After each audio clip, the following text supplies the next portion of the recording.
Hello नमस्कार दोस्तों, आप लोगों का स्वागत है हमारे इस चैनल में। तो दोस्तों, आज इस वीडियो में हम बात करने वाले हैं Bihar public service commission teacher की जो रिक्वायरमेंट आई थी दोस्तों, उसके अंदर 1,70,461 पोस्टों के लिए जो पोस्ट रिक्वायरमेंट आई है उसके लिए आपको कैसे आवेदन करना है, कैसे फॉर्म को फिलअप करना है, वो भी बिना मिस्टेक्स के, क्या मिस्टेक्स आती है आपको संपूर्ण जानकारी दी जाएगी और आपको कैसे आवेदन करना है पूरी जानकारी इस वीडियो के अंदर दी जाएगी।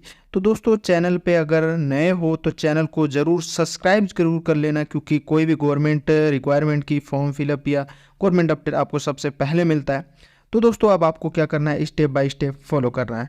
तो सबसे पहले आपको दोस्तों क्या करना है, आपको बिहार पब्लिक सर्विस कमीशन के जो ऑफिशियल साइट है उस पर आपको चले आना है, या आपको डिस्क्रिप्शन में लिंक आ जाएगा, वहाँ से कर लेना है। उसके बाद आपको क्या करना है दोस्तों, यहाँ पर अप्लाई लिंक पे जैसे ही आप क्लिक करोगे तो दोस्तों यहाँ पर उसका ऑफिशियल साइट का जो कि रजिस्ट्रेशन पोर्टल खुल जाएगा। यहाँ पर आपको दिख रहा है welcome to BPSC online application portal. यहाँ पर आपको, अगर आपने पहले से रजिस्ट्रेशन कर रखा है तो यहाँ पर लॉगिन कर लेना है सिंपली। अगर नहीं कर रखा है तो न्यू रजिस्ट्रेशन पे आपने क्लिक कर देना हो, और अगर आपके पास लोग ID है बट आपको पासवर्ड भूल चुके तो फॉरगेट रजिस्ट्रेशन पर यहाँ पर आप करके क्लिक करके आप यहाँ से फॉरगेट भी कर सकते हो पासवर्ड को।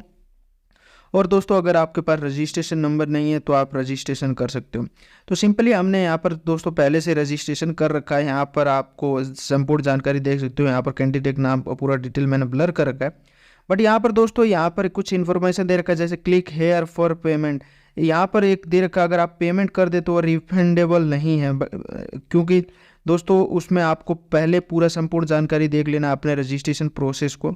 यहाँ पर दे रखा है you want to cancel your registration then click blue cancel. यहाँ पर आप रजिस्ट्रेशन को कैंसिल भी कर सकते हो, और आप अगर दोबारा से रजिस्ट्रेशन करना चाहते हो तो यहाँ पर पूरा संपूर्ण कैंसिल करके आप रजिस्ट्रेशन कर सकते हो। यहाँ पर कुछ दे रखा है प्रीवियस पेमेंट जो भी रिफंडेबल नहीं है।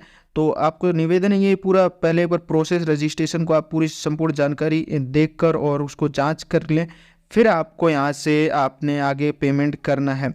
जब भी आपका पेमेंट सक्सेसफुल रहेगा, नहीं तो ये रिफंडेबल नहीं है ना। तो आपको करेक्शन करके ही देख लेना है, और उसके बाद अब आगे की प्रोसेस में चलते हैं। रजिस्ट्रेशन फॉर्म कैसा आपको यहाँ पर मिलेगा, यहाँ पर देख लेना है। सबसे पहले आपको कैंडिडेट का नाम डाल देना है, और उसके बाद आपको कैंडिडेट का मिडिल नेम डाल देना है, उसके बाद कैंडिडेट का लास्ट नेम फिलअप कर लेना है। एंड उसके बाद यहाँ पर फादर नेम यहाँ पर डाल देना है, और हस्बैंड जो भी है अगर है तो आपने यहाँ डाल देना है महिला का, और यहाँ मदर नेम, और यहाँ पर आधार कार्ड डाल देना है, उसका अंदर आधार कार्ड की आइडेंटिटी नंबर डाल देना है।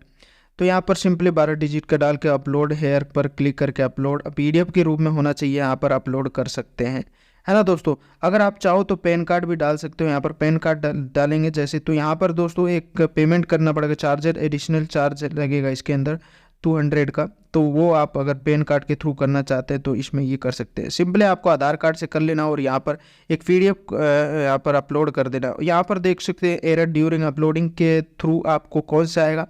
यहाँ पर मैक्सिमम 100 KB का जो होना चाहिए PDF का जो भी साइज होनी चाहिए, है ना।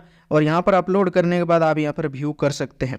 उसके बाद are you citizen of India, तो यहाँ पर अब इंडिया से तो यस कर लेना। आर यू पर जो भी रेजिडेंट अगर बिहार से हो तो यस कर लेना, नहीं अगर नो हो तो नो कर लेना। और यहाँ पर जैसे ही आपको अपना जो भी कैटेगरी आपको सेलेक्ट कर लेना, बिहार से करोगे तो ये डिसेबल हो जाएगा ऑटोमेटिक। एंड यहाँ पर इंटर परमानेंट रेजिडेंस सर्टिफिकेट देना, अगर आप बिहार से हो तो यस करोगे तो आप वो जो भी मूल निवास होता है वहाँ का सर्टिफिकेट आपको यहाँ पर डाल देना है। और यहाँ पर आपको सर्टिफिकेट नंबर डालने के बाद आपको इशू डेट के डालने के बाद अपलोड, आपको जो भी आपका मूल निवास है अपलोड कर देना, और यहाँ पर व्यू करके आप देख सकते हैं। ड्यू बिलो जो कैटेगरी आप अगर बिहार से ही है तो सॉरी आपकी कैटेगरी डाल देनी है, इसमें कैटेगरी कौन सी है। अगर नो कर देते हो तो, अगर यस करते हो तो ये आपको अनेबल हो जाता है, और यहाँ पर अलग अलग कैटेगरी आप सेलेक्ट कर सकते हो। जनरल के हो तो नो कर सकते हो। और यहाँ पर आपको सिंपली कास्ट नेम जो भी डाल देने के बाद यहाँ पर कास्ट जो भी सर्टिफिकेट नंबर है वो डाल देना, और इशू डेट डाल देना। सर्टिफिकेट बाय बिहार या अदर आपने यहाँ से डाल देना है, जो भी है अपलोड कर लेना है। एंड उसके बाद यहाँ पर मैरिटल जो भी स्टेटस है डाल देना है। जेंडर यहाँ पर फिलअप कर देना है, और यहाँ पर आपको EFC आप कोट्स फिलअप कर लेना है इसको पढ़ने के बाद। अब यहाँ पर सर्टिफिकेट यहाँ पर डाल देना है दोस्तों। सर्टिफिकेट डालने के बाद यहाँ पर आपको अगर पीएच कैंडिडेट का है तो कुछ भी आपको चिकित्सा अस्पताल चुने दिव्यांग के लिए। उसके बाद आर यू एक्स सर्विसमैन यहाँ पर डाल देना, अगर हैं तो यहाँ पर सिंपली सेम यहाँ पर प्रोसेस रहेगा, सर्टिफिकेट वो डाल देना। नो करते ही वो डिसेबल हो जाएगा और वो आपको नहीं दिखाएगा। पंचायती राज से निकाय संस्थागत नियुक्ति कार्यक्षेत्र है तो यहाँ पर डेस्टिनेशन डाल देना, ऑफिस डाल देना है जो भी है आपका, और सेलेक्ट डिस्ट्रिक्ट डाल देना है आपको। यहाँ पर NOC का जो भी ज्वाइनिंग लेटर का है आपको यहाँ पर डाल देना है। और उसके बाद आप दोस्तों सर्टिफिकेट डालने को डिसेबल करते ही नो करोगे तो वो डिसेबल हो जाएगा। अब आपको अपनी शैक्षणिक योग्यता के अनुसार अपनी कोई भी चुने। यहाँ पर पहली बात यहाँ पर आपका आ जाता है बीएड एंड बीएड जो भी आपका देख सकते हो, इसको आप चॉइस करते हैं तो आपको सभी संबंधित विषयों के लिए किस किस लिए आ जाएगा, आपके विषय अनुसार आपको चयन कर लेना है। और केवल विज्ञान विषय के लिए अभ्यर्थी को जैसे प्रश्न योग्यता यथा ये विडीय आदि धारक नहीं है। कक्षा 11 से 12 के लिए केवल विषय के लिए शैक्षणिक योग्यता बीएड के लिए आपको अलग अलग दे रखा है। तो आप सबसे पहले आप नोटिफिकेशन को पढ़ लें, उसके हिसाब से ही आपको यहाँ पर देख लेना है किस कैटेगरी के लिए कौन सा होने वाला है, क्या क्वालिफिकेशन रहेगी, डिप्लोमा TP वर्ष से रहने वाली है। अब इसके बाद आपको करना क्या, आप के द्वारा उत्तीर्ण प्राप्तकर्ता दक्षता आपको 2012 के किया गया।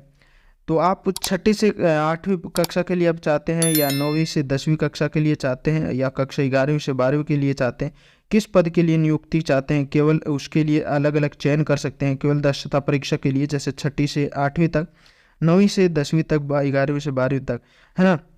जैसे मैंने 6ठी से सिलेक्ट किया तो दक्षता परीक्षा के संबंधित सर्टिफिकेट नंबर डाल देना और इशू डेट डाल देना, अपलोड कर देना। यहाँ पर आपने इनमें से किस विद्यालय में अध्यापक अनिवार्य जो भी अर्हता रखते हैं 6,000 से ज़्यादा उसमें क्वालिफिकेशन, और यहाँ 700 से ज़्यादा इसमें कल्याण विभाग में पिछड़ा वर्ग में रहने वाला है, इसका रिक्वायरमेंट में पोस्ट है।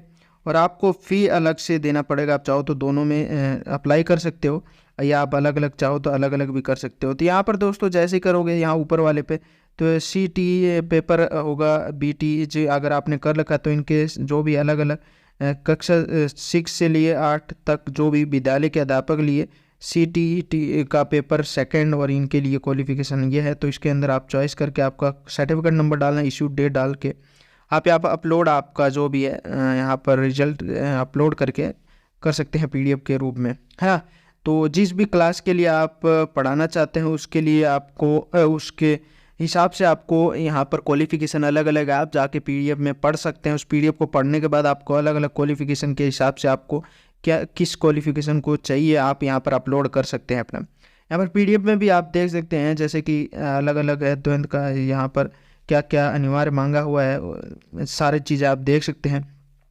तो यहाँ पर माध्यमिक शिक्षा पात्रता परीक्षा का आप देख सकते हैं 4 ईयर एज एग्जामिनेशन जियोलॉजी जो भी ये क्वालिफिकेशन आप देख सकते हैं। और यहाँ पर अलग अलग है, आपको अपलोड कर देना है। जैसे कि आप 6ठी से 8वीं तक के पढ़ाना चाहते हैं तो CTET का पेपर देना होगा और BTET का पेपर है। अगर दक्षता परीक्षा आप देना चाहते हैं तो इसके लिए आपको इसका सर्टिफिकेट इशू डेट आपको करके अपलोड कर देना है।